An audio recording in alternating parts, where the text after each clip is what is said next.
Good afternoon, everyone, and a warm welcome to Daksha Dialogues. I'm Anand Padmanabhan, Dean at Daksha Fellowship, India's first fellowship for lawyers with specialization in three different pathways: technology, law and policy, law and regulation, and disputes resolution. We are grateful to Bar and Bench for partnering with us on this edition of Daksha Dialogues and promoting the cause of legal education.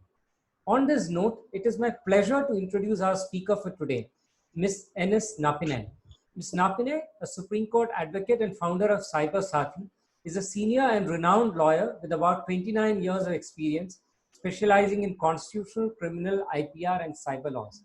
Ms. Napine serves as advisor to the Maharashtra Cyber Police and is a amicus curiae before the Supreme Court in Prajwala versus Union of India, a case where she assists in formulating solutions for removal of child sexual abuse material and violent videos of offences against women on online platforms.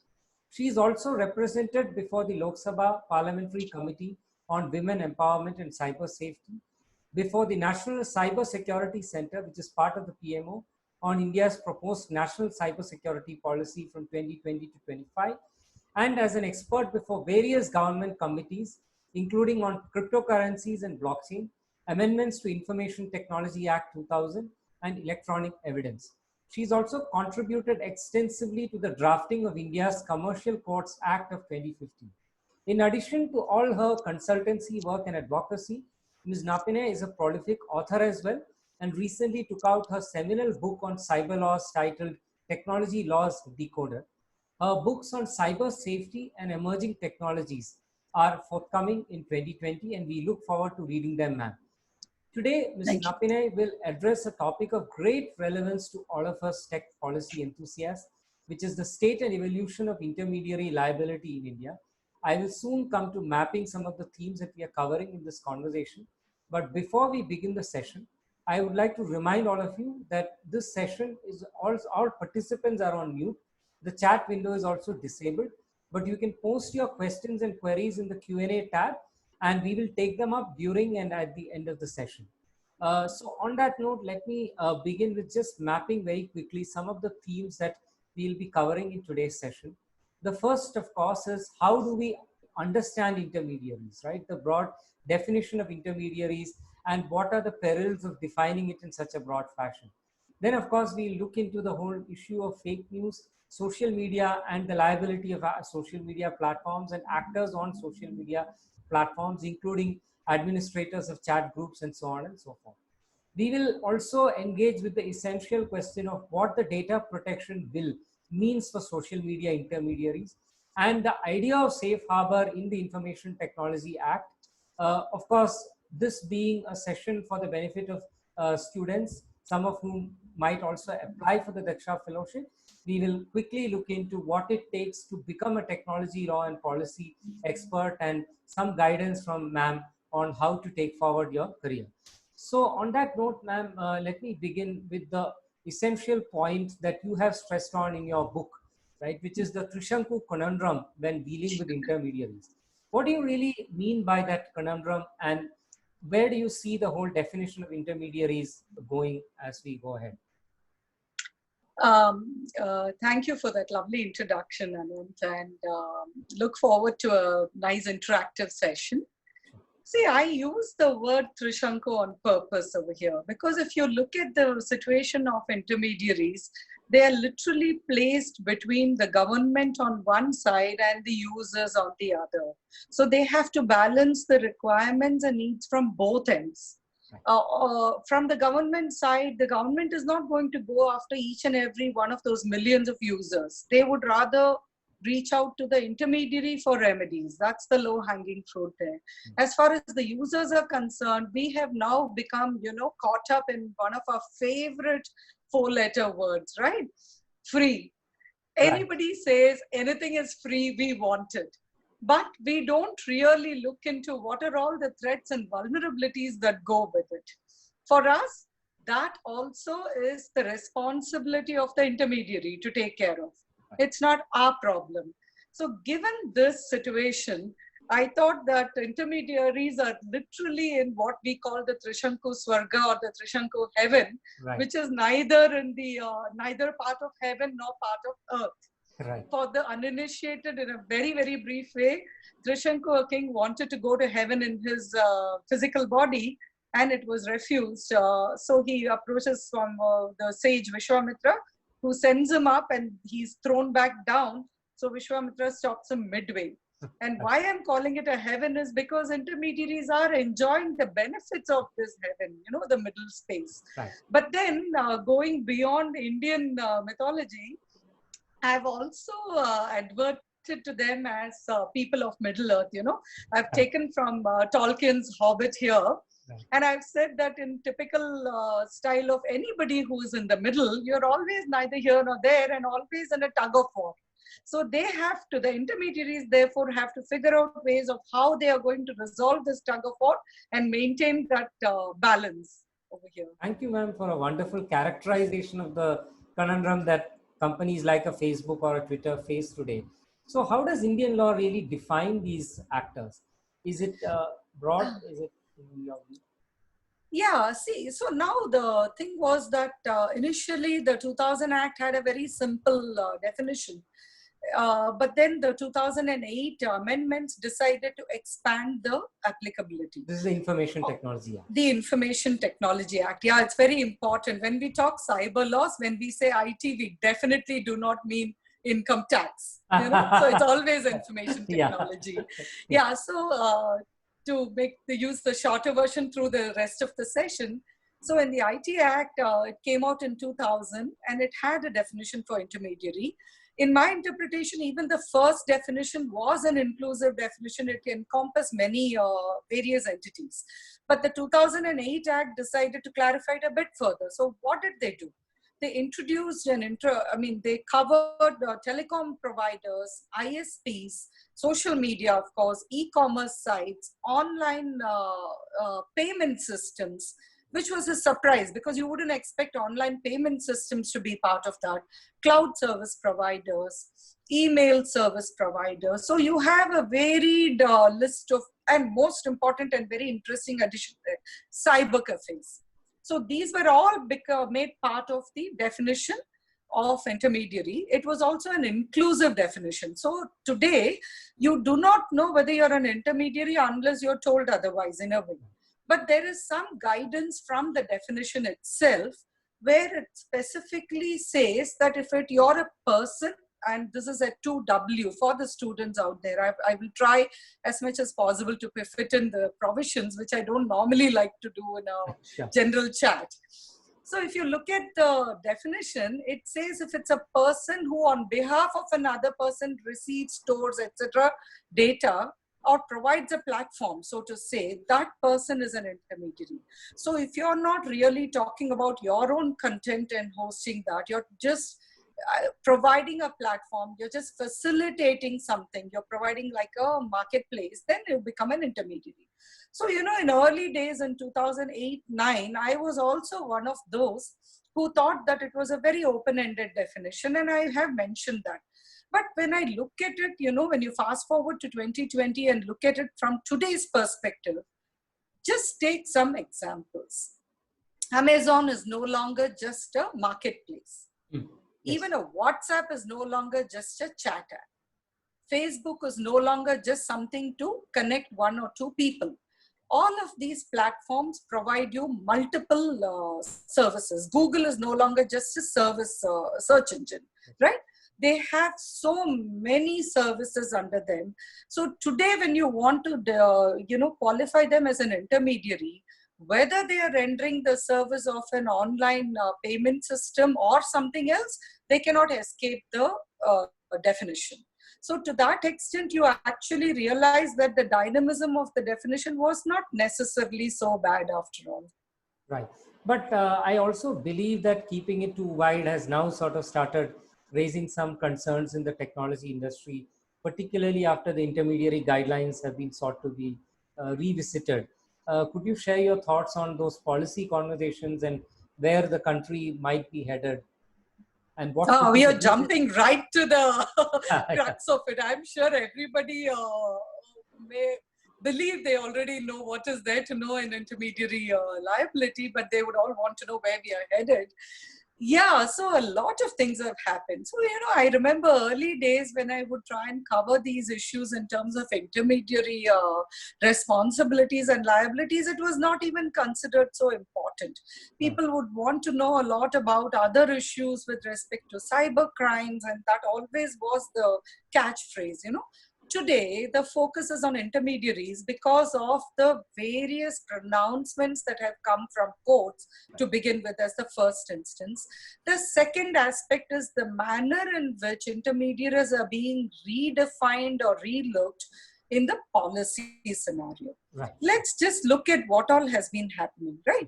The first thing is, even under the IT Act, you have the intermediary rules. So when you look at the provisions pertaining to intermediaries under the IT Act itself, just to close out that aspect, you have two broad heads in that. One, and most importantly, very prolific in the IT Act, are the criminal provisions. Yes. So there, it's a bit of concern for me that intermediary definition is open-ended. Because the very basic tenet of criminal jurisprudence mandates that you should know that you have been restrained from committing some act, and therefore you will restrain yourself from doing it. A reasonable person should know that they are not supposed to commit something. So if you do not even know if you're an intermediary and you're later on held liable for all the offenses under the IT Act, then that can work against the benefits or rights of individuals or entities. Right. So the criminal aspects in the IT Act are what concerns me most when we define it very broadly. Look at the other aspect on the civil side. You have, most importantly, the mandatory reporting mechanisms. Yes. So intermediaries are required to report cybersecurity incidents to CERT-In, which is the response, emergency response authority, government authority.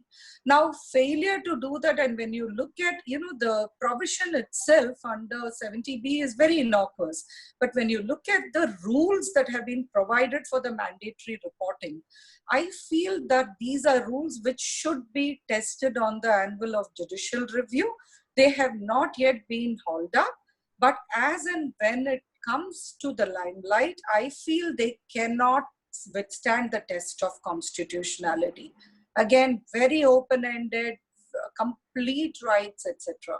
Some rights and, mandatory reporting, particularly of cybersecurity incidents, is a very, very important aspect, but it should be well balanced with the rights of intermediaries and other entities which are mandated to report in the mandatory. The next step, what you ask for, where are we headed? A lot is happening in the policy space. Everybody wants to know, okay, what next in terms of intermediary liability? Is it going to be a self-regulatory process going forward too? Is it going to be a soft touch legislation, which broadly is what India has actually been following till date? Or is it going to become a hard regulation? So we may be kind of jumping ahead on various issues which you mentioned in terms of social media and fake news and whatnot. But all of these have driven the narrative in terms of what we are going to be looking at. So I would also want to discuss in our session today some of the cases that have had a large impact on these issues with respect to how social media or other intermediaries are also going to be looked at, but particularly social media intermediaries in terms of policy making. Starting with one of the most recent, there was this news report about how TikTok issued notices to ShareChat and said that you are violating our copyright content. Now, in a way, it boomeranged against TikTok, because what happened was the ShareChat then goes and gives a complaint to the government authority, saying that if they are claiming that this is their own copyright content, then they cannot be treated as an intermediary and they cannot be given the exemption under Section 79 of the IT Act. Right. So the government then immediately started taking into account, okay, so the 79 is very clear in saying that an intermediary is only a person who provides a platform for third-party content. So if the content is that of the intermediary itself, then are they really entitled to the exemption under 79?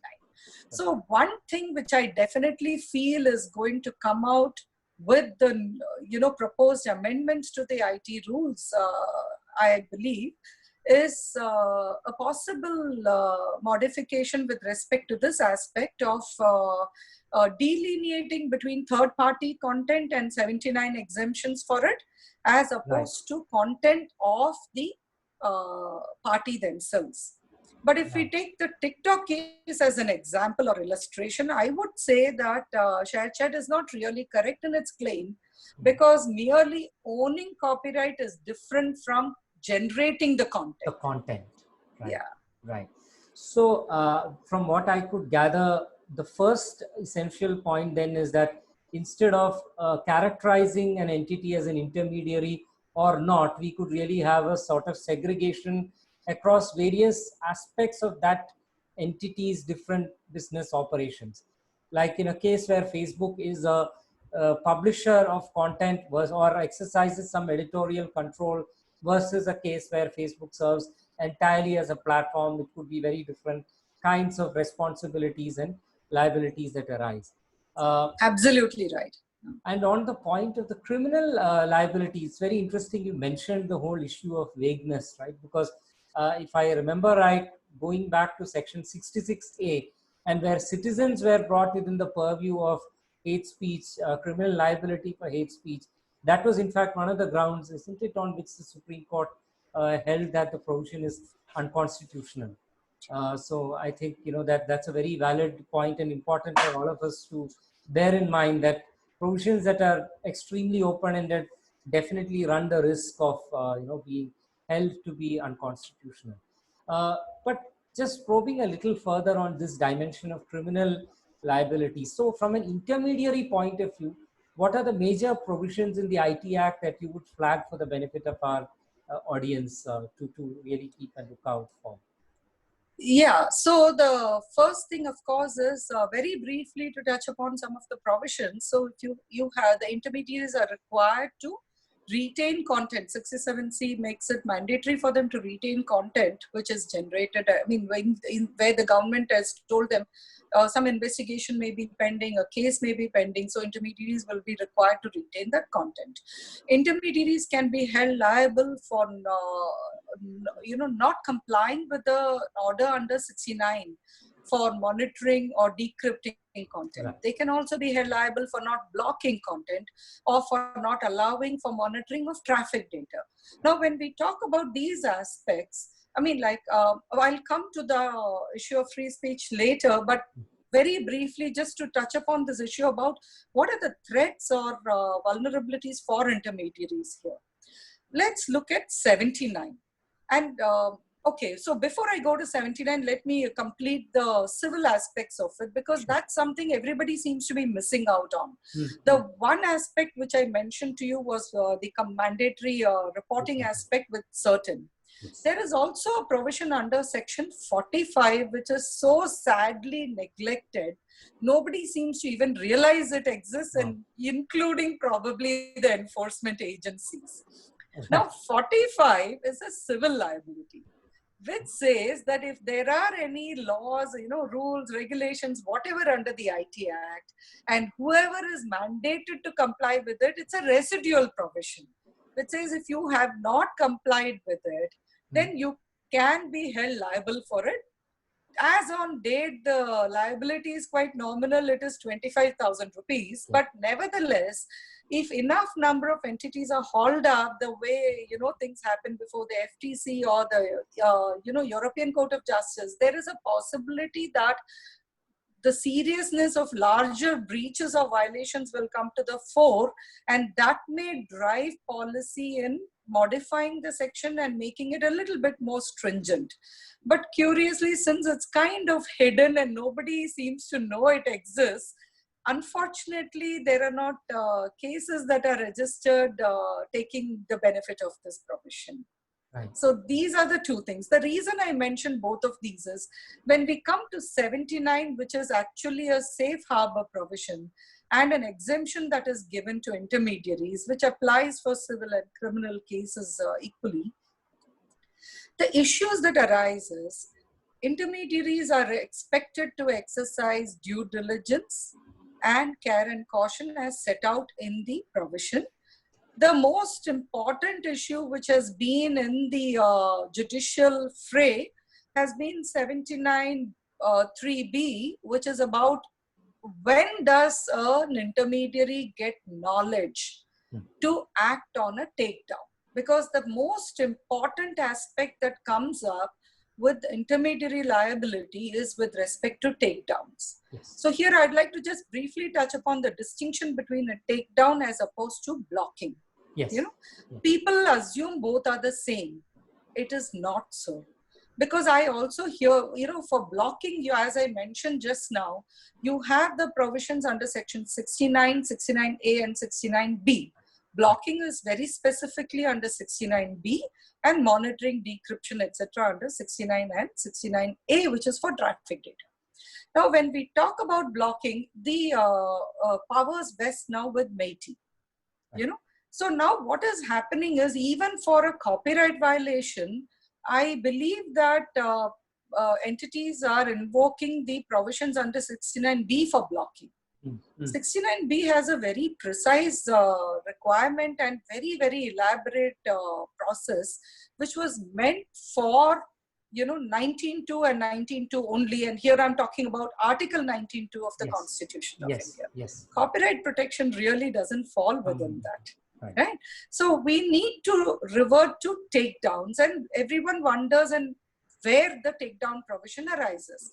It actually comes under section 79 and the intermediary guidelines that were issued as rules under 79 and 87. So when you look at the rules, it says over there in 3.4 of the rules that if, that one, intermediaries have to set out certain things in a notice on their websites or platforms, that people will not post harmful content, they will not post content which will harm minors, and one of the things there is also that they will not host copyright violation or infringing content. Right. So in that case, where copyright infringing content is uploaded, then the real remedy is under 79 for a takedown, where the time limit that is prescribed under the IT rules is 36 hours as on date. So, and actual knowledge. So we come to that now. In the original draft of the rules, it had, and the IT Act itself has this, it says that upon actual knowledge or of information from government authorities or court orders, etc. Now, when interpreting actual knowledge and using the rules as a basis, and Shreya Singhal versus Union of India, which was the case you were referring to, right, the Supreme Court, they struck down 66A for its, excessive abuse. On one hand, the Supreme Court is absolutely right. It was completely open-ended and vague and ambiguous, etc. But by throwing out the section itself without some, opportunity for remedying it, what India actually lost was one of the earliest codified laws for combating cyberbullying. Right. And cyber stalking. Right. And today, with the kind of trolling we are seeing on Twitter and other social media platforms, we realize the importance of that provision. I hope that the government will come with a very tight provision to combat cyberbullying. That's on an aside. But coming back to Shreya Singhal and what else the Supreme Court decided, Section 79 and the rules were also part of the batch of cases which was decided. And when it read down 79(3)(b) to the limited extent by saying that if a notice goes from a user, the platform does not have to act on it. But if a notice goes from a court or a government authority, it has to act on it. Right. So today, when a takedown notice goes, and it goes therefore under 79 and not 69B, Right. And when it goes, and if the intermediary does not act on it, they will be held liable as accomplices. Right. So they will be held to have aided or abetted the offense itself, and the penalty therefore goes to the actual sentence or offense that carries the punishment. It will be on par with the perpetrators, so to say. Right. So that brings me to an allied question, which is since you mentioned copyright, I think this is a good time to look into this aspect as well. The safe harbor under 79, how does it interact with other enactments? I mean, outside the IT Act, like even the Copyright Act, for instance, Section 52 under fair use has a specific provision for takedown. So how does this interaction sort of play out, or even otherwise, cases that you have been dealing with where the Supreme Court has intervened and is like Vishaka, the Google versus Vishaka litigation. So could you speak a little more about how that interplay happens between the safe harbor in IT Act and other legal provisions? Yeah. Very interesting, yeah, this question. So, but I'll first refer to the, not surprisingly, most of the IPR cases seem to be emanating from the Delhi High Court. Right. And you have the, the MySpace and Super Cassettes earlier, etc. And many, many more which have very elaborately dealt with the, IPR rights and intermediary liabilities. So one of the earliest cases that came up also was with respect to whether an intermediary will have to engage proactive processes for blocking copyright content. So Right. interestingly, actually social media platforms do in fact do what is called as a hash block. So Right. in that, when they do a hash block, what happens is when once copyright infringing content is found, then they will create a hash of that content and ensure that it is not uploaded from other URLs. Because that, if you remember some of the earliest cases for, blocking of copyright infringing content online, you would start getting John Doe orders because otherwise you would not be able to protect against it. So you had that kind of hash block. It is actually being deployed. But when the court was approached for that order, the Delhi High Court refused it, saying that it is not the job of the intermediary to do preemptive blocking. The only mandate that 79 and the intermediary rules put forth is that they have to only do this blocking as and when something is brought to their notice, either through a court order or through a government authority. So that was one interesting development that happened. But when we look at MySpace, etc., it set down very clearly in terms of when and how IP content can be protected online. So all of them gel broadly together on the ground that intermediaries will not be held liable for IP content, infringing content online. But if it is brought to their notice, then they will have to bring it down. I will be going back to that issue which I raised with the TikTok case here, that one will have to keep in mind that this exemption or protection will be available to any intermediary only with respect to third-party content. In my opinion, it is not really needed for the government to clarify this through an amendment of the IT rules to say that, intermediary protection will extend only for third-party content, because it's already built into the provision itself in 79. So I would say that the intermediary liability exemption clearly applies when we are talking about third-party content. If it is content that the intermediary itself is generating, it is expected to know whether it's infringing or not. It cannot raise the same claim that I cannot keep track of the millions of a volume of data that is being uploaded on my site, right? So the Google versus Vishaka case, the more recent one, which I would like to jump forward to, raises a very, very important issue. It was kind of like a jatka, for intermediaries. It kind of shook them up. Yeah. I think it shook and stirred them, both. Shaken and stirred them. Why was it so?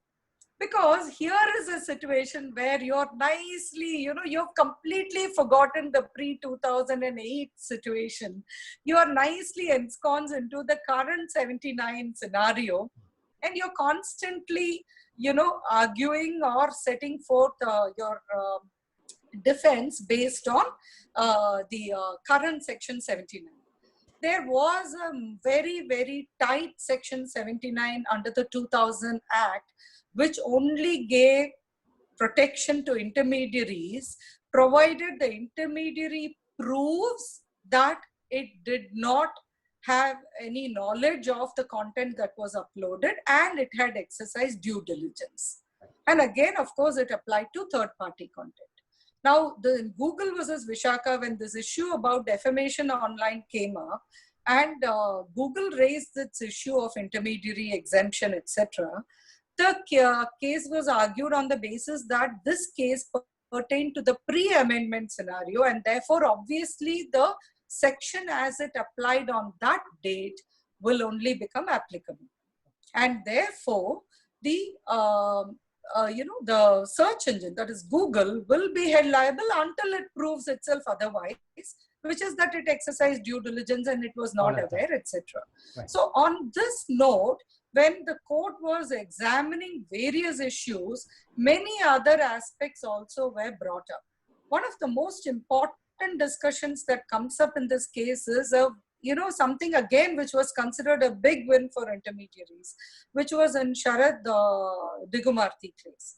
Now that is a case which, people would know it either as the Avnish Bajaj case or the Bazi.com case. Yeah. Again, I'm referring to this because actually that, if one case can change the path of history, it was this case. It was because of this case that in 2008, the 79 amendments were brought about.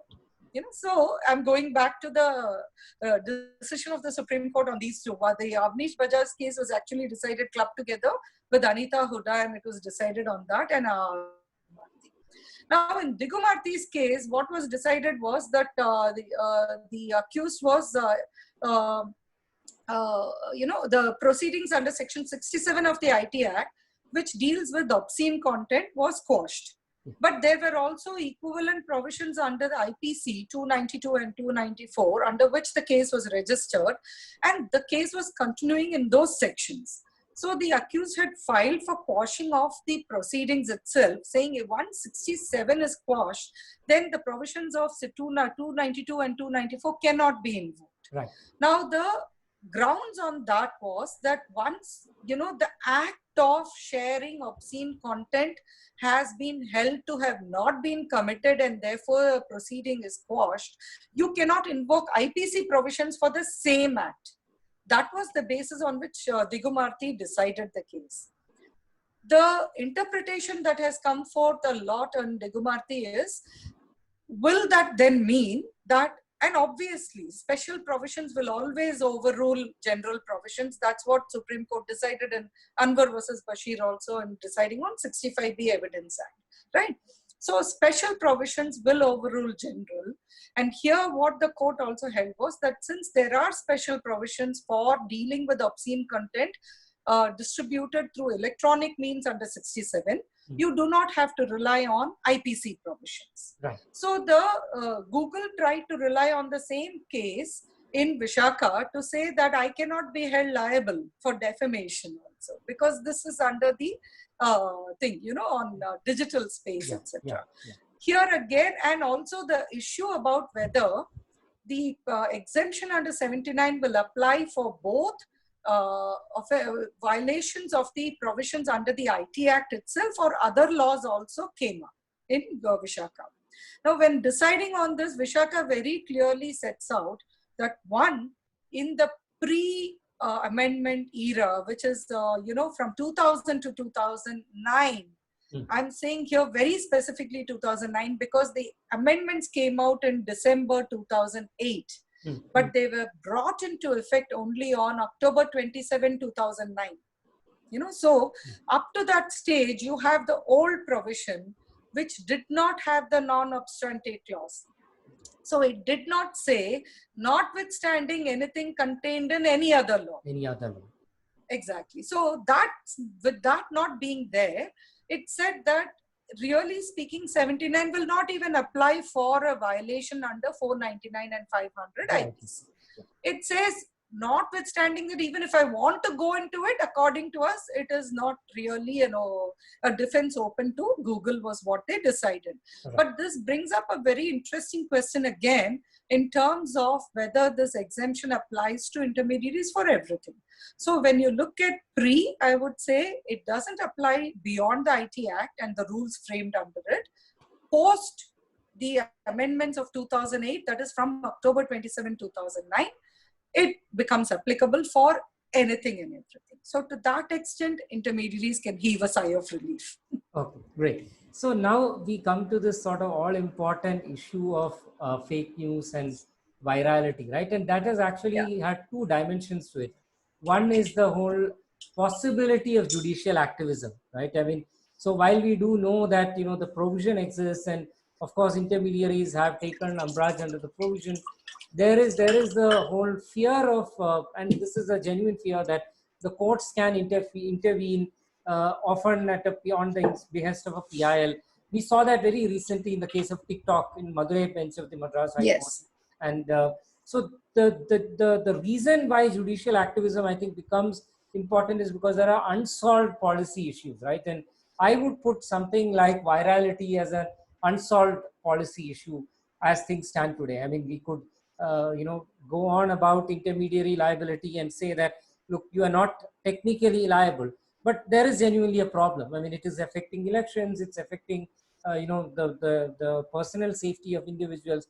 So in this context, how do you see this interaction between courts and the Ministry of Electronics, IT, and whatever they are doing sort of evolving? I'm sure you're seeing it in real time. So can you just give us a sense of what Yeah, is I'm quite concerned. I'm really concerned about right? this, because look at what is happening around us in this time of COVID also, right? Right. We are Yeah. still literally living through this phase. Hmm. So one of the judgments that came out recently from the Supreme Court, it's Alok Srivastava, was about this, migrant laborers news that was Yes. going about, and then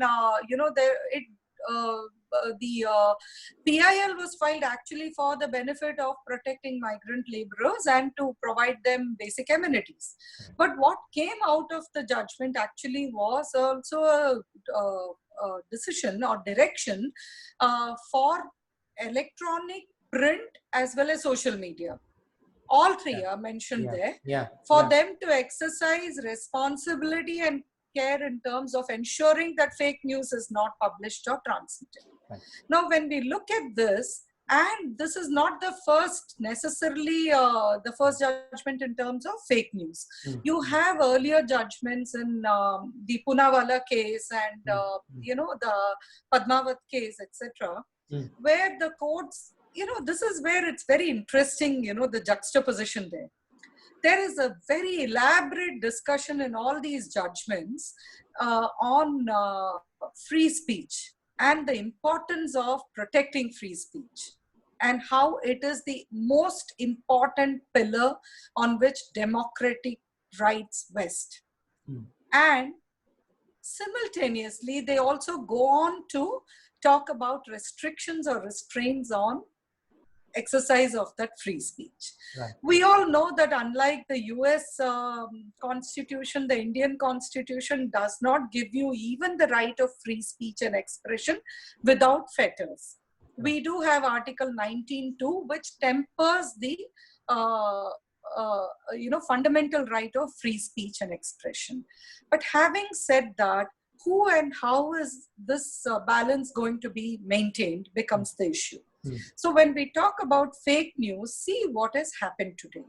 One news report says that Facebook has introduced this feature where a pop-up will come up. They have set up fake news flaggers, right?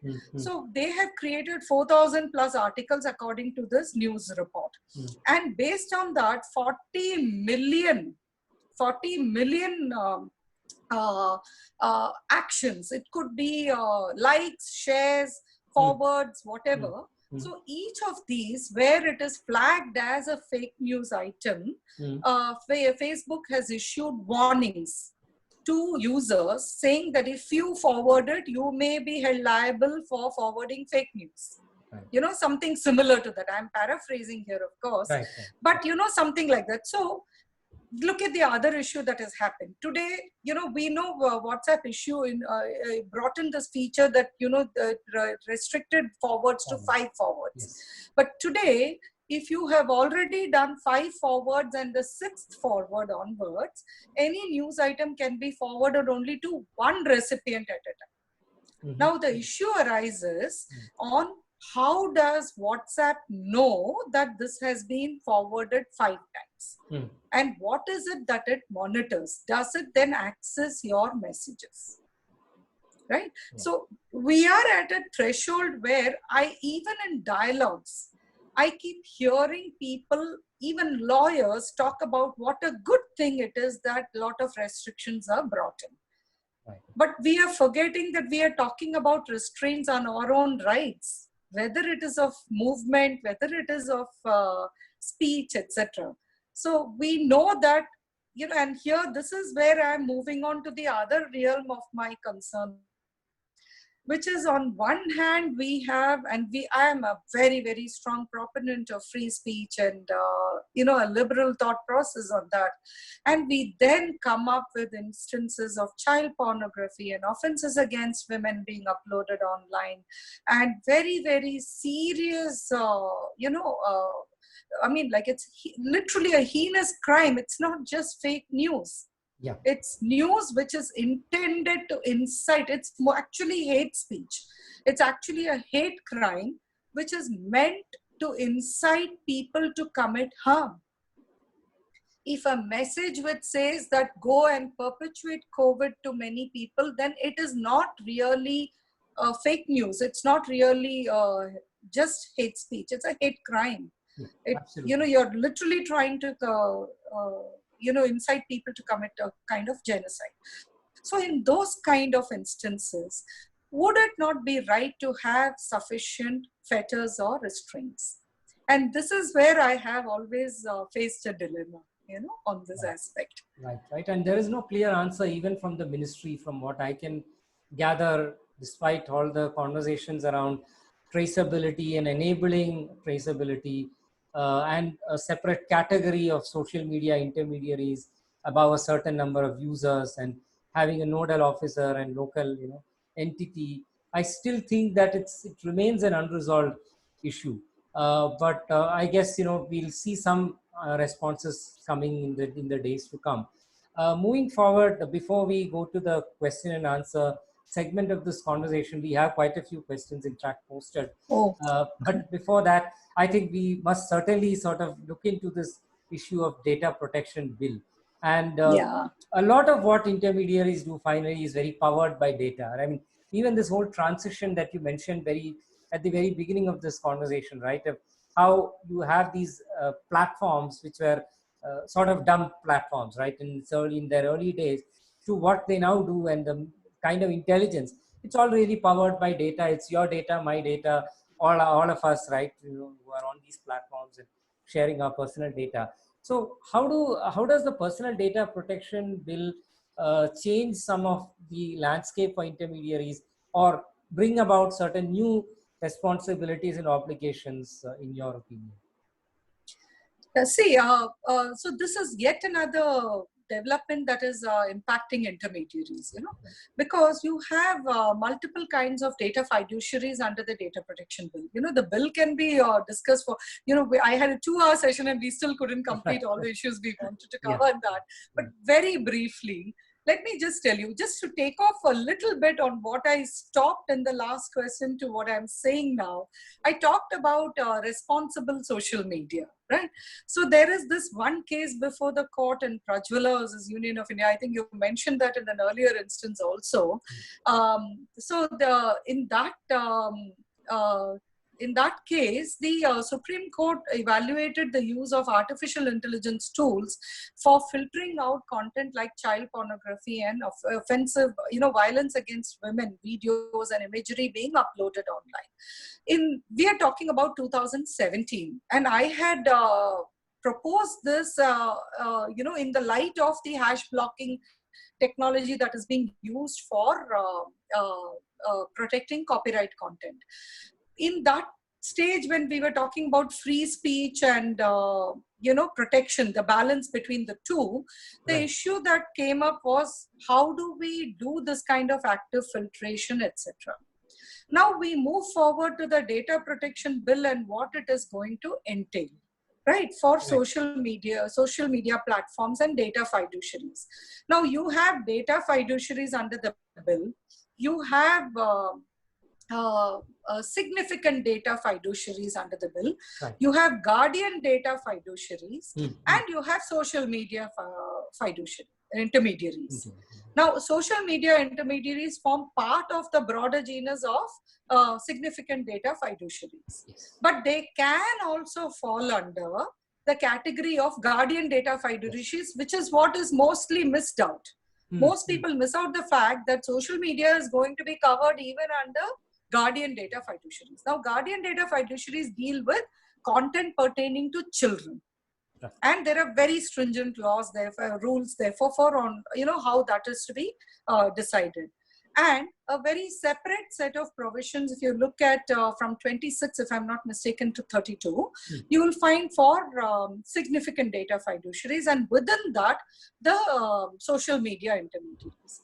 Now, you're going to have a lot of churn that is going to happen in terms of, one, harmonizing and balancing the provisions under the Personal Data Protection Bill and the liabilities and responsibilities that are going to arise under that with the Information Technology Act.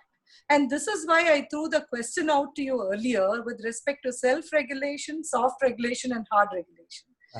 To begin with, Internet grew on the basis of no regulation and to self-regulation. And then we started having soft regulations. But what I see as a trend with the additions in the Personal Data Protection Bill is hard regulation. Very, very stringent and much higher threshold than under the IT Act or the rules. Now, how are social media going to be really get themselves ready to combat that if it becomes law? That would become the issue. I would strongly advise that everybody should start preparing from now. Don't wait till the last minute like they did even with the GDPR. Yes, that's right. Yeah, it took a long time to actually put in place the enforcement mechanisms and compliance for all regulated entities.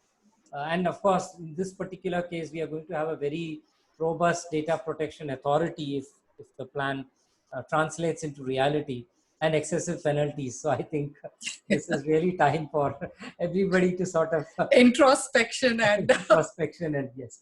So on that note, let me just sort of quickly go through some of the questions that we have here. So Deepak Maheshwari has asked, how has the role of intermediaries changed over the past 2 decades? And more importantly, why has this change come about? I think you did address some of this in the context of the Avnish Bajaj litigation. But there's an allied question. When we look at the 2008 amendment and equate with Article 19(1)(g), do you think it's reasonable enough to prima facie make business houses fall under 79 IT Act? Of course, that is an exemption, but is the balance set right from a point of freedom of trade? In fact, I would like to add a question on top of this, which is on the question of internet blockage, right? I mean, there too, the impact is, apart from the free speech element, now hugely business impact, right? And we've seen that in Jammu and Kashmir, multiple parts of India, and India is a seasoned violator today in the global stage when it comes to internet shutdowns. So overall, what is your perspective of the IT Act, provisions therein, and Article 19(1)(g)? Thank you, Deepak, for the question. So I would say yes. The reason why the role of intermediaries has changed over time is in terms of I would say data is the key here also. look at what they started off as and where they are today. Hmm. You know, Facebook, just on an aside, started off as a face hash, like a hot or not kind of thing, which would be completely inappropriate in any time for that matter, right? But from something of a college experiment to where they are today, the roles and responsibilities and the kind of data that they are handling, and therefore the impact that anything that happens on that platform on the millions of, or maybe billions, I should say, because their combined thing is about 2 point something 3 billion.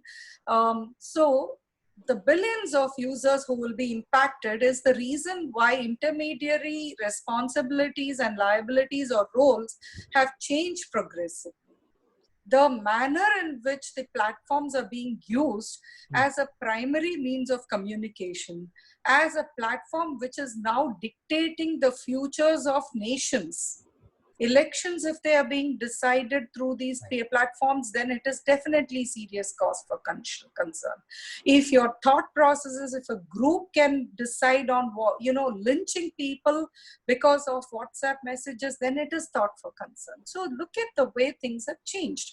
And revenge porn, just jumping aside to something of an individual issue.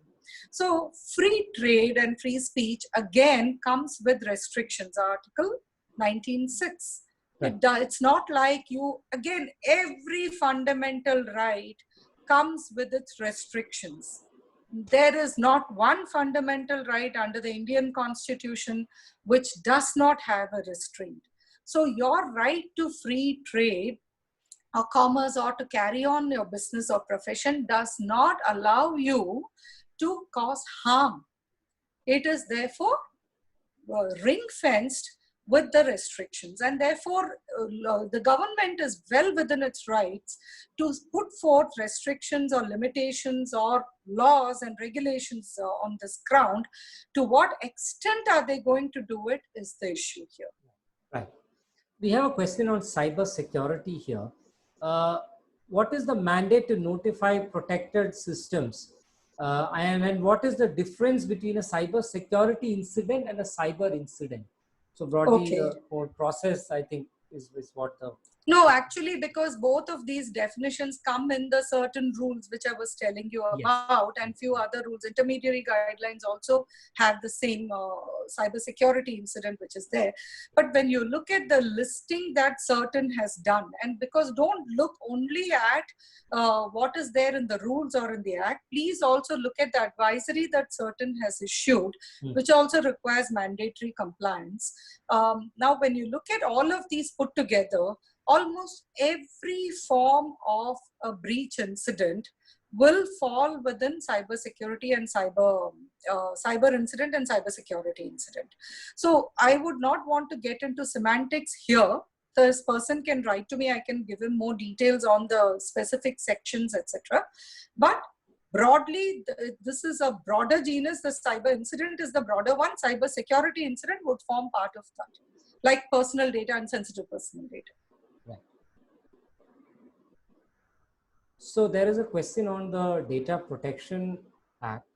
Is there any law in India for ensuring personal data protection of Indian citizens where the contracting parties are a foreign app and the Indian government if the content contains personal data of Indian citizens?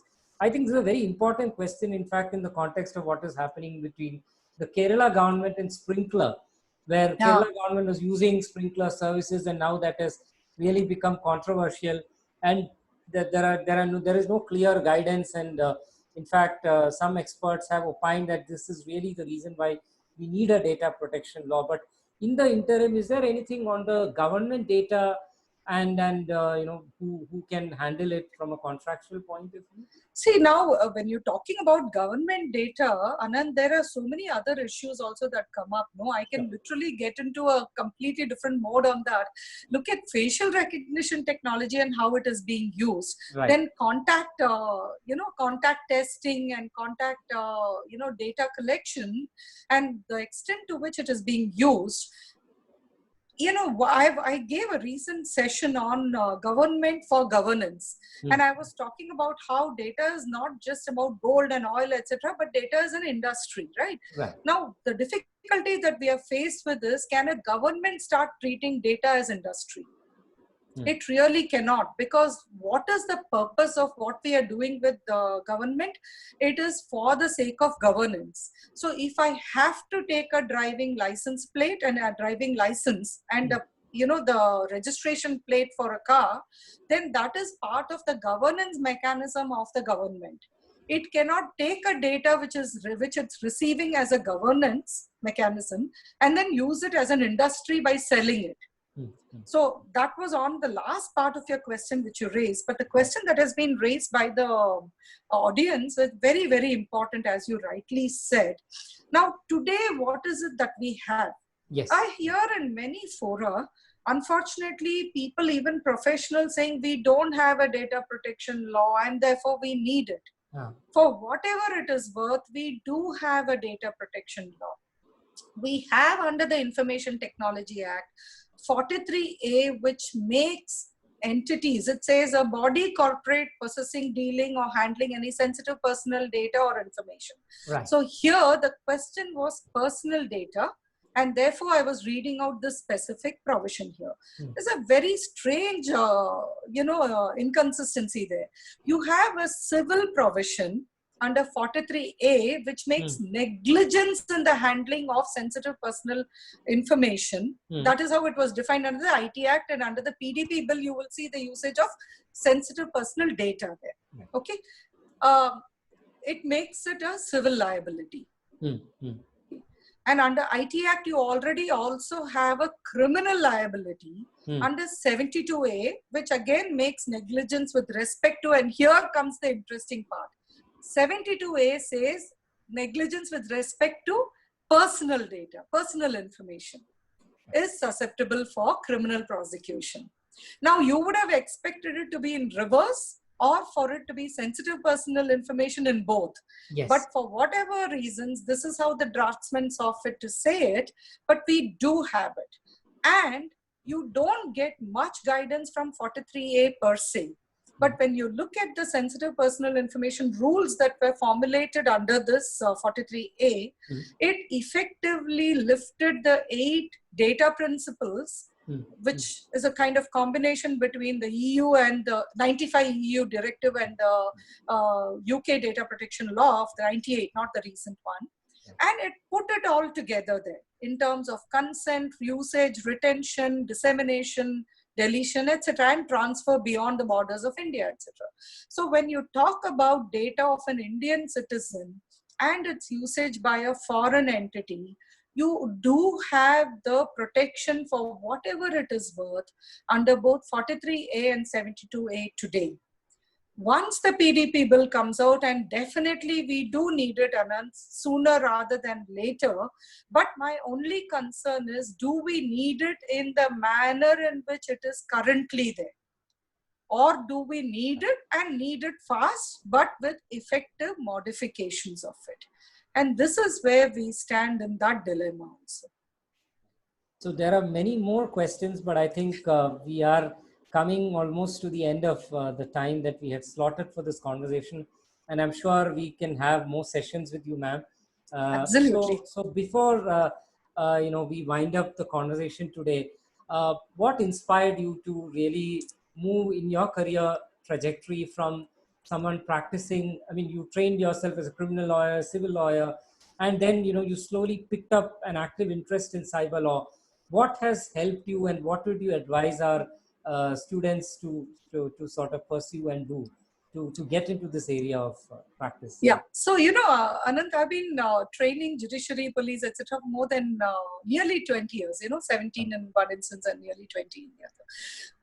And the reason I wrote the book, I wrote it very late. I should have written it probably in 2005 or 6, but I wrote it very late. But finally, when I wrote it, the reason why I wrote the book was, I used to call it democratizing cyber.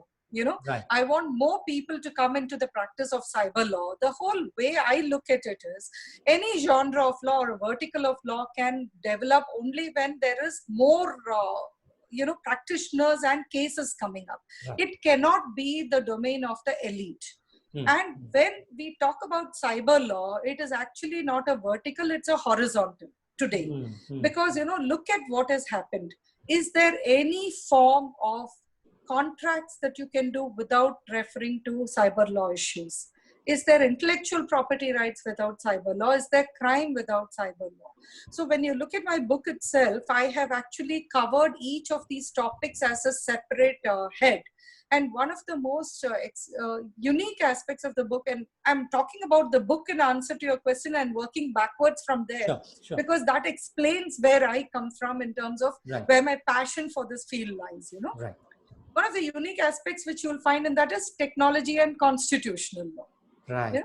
Right. And that's where I've evolved this whole concept about free speech and privacy and whatnot, where what we are seeing today as the litigation aspect of technology laws. So when you compare the kind of opportunities you have for practicing technology law, let's say in the US or European Union as opposed to India, I would still not say that people can only do the practice of cyber laws in India. Because one, it has not grown as a vertical. It's not a standalone practice area for India. Okay. And two, when it is perceived as a horizontal, most people don't realize what you really are specializing in. They don't realize that you do know about IPR as well as cyber laws. They don't realize that you are thorough with your Contracts Act, and without that, you can't possibly handle a lot of other issues that you're dealing with in cyber also, right? And that obviously you have to be an expert in constitutional law. So when you become a horizontal, the issue that arises is, what is actually a specialization is being diluted into a generalization. Yes. And that is happening because India is not really evolving to create this as a vertical. So what we need going forward, and that can come only from youngsters, according to me, is to make cyber law a vertical area of practice and a specialization, which will then generate the necessary amount of work. When people become aware, and today that's what we need people to become aware. So when you mentioned in my introduction about Cybersati, this is exactly what I'm doing. My website on Cybersati, which translates as Cyber Friend, will be up shortly. The whole intent and purpose of Cybersati is to encourage and create the same level of passion in youngsters to start taking up cyber laws as a specialization, and to point out why cyber law is a vertical and not just a horizontal. And very, very briefly, my story. I started practice as a criminal lawyer. I did law to practice criminal law. I love criminal law to that extent. It just gets me so happy and passionate. I mean, it's a freaky thing to say, but it's so lovely to, to do that whole interpretative process. I was a high court lawyer. I didn't do much of trial work. So for me, it was all about the legal aspects of criminal law and not the blood and gore of it, if I may put it that way. Right.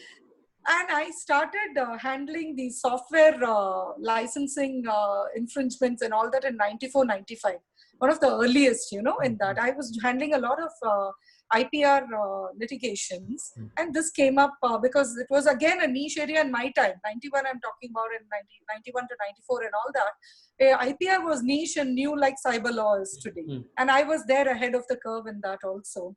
And when I started doing these cases, it intrigued me and I started reading. And for today's youngsters, when I'm talking about reading and learning cyber laws in 95, when India didn't have cyber laws, it did not mean clicking a button and reading something. It meant actually moving myself to a British Council or to the American Embassy Library to open books and read them. And that was when cyber laws were evolving and catching up in the West.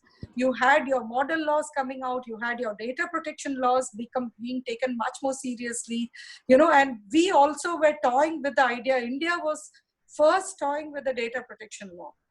And then it moved to an e-commerce law. What we finally got was the IT Act, which was a mishmash and an issue. I call it the wildebeest. I also call the PDP bill a wildebeest, by the way, so a mishmash of everything. So when I started with cyber laws, it was when India didn't have cyber laws. And I was there.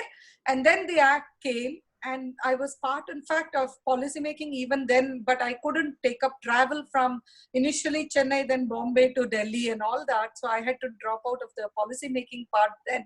But I've been very much involved in it. And I can tell you that, I started practice, in a way, I started practice in 1989 as a student, and not 89, sorry, 87 or 88. It's so far back, I've even forgotten. As a student, in my time, internships were unheard of. And my senior, who was about 72 years at that time, told me, Napina, you're coming into practice too early. Go back and come back when you're in your 5th year, And all I can tell the youngsters out there is, I'm nearly finishing 30 years of practice now. And my passion is as strong as it was as that youngster.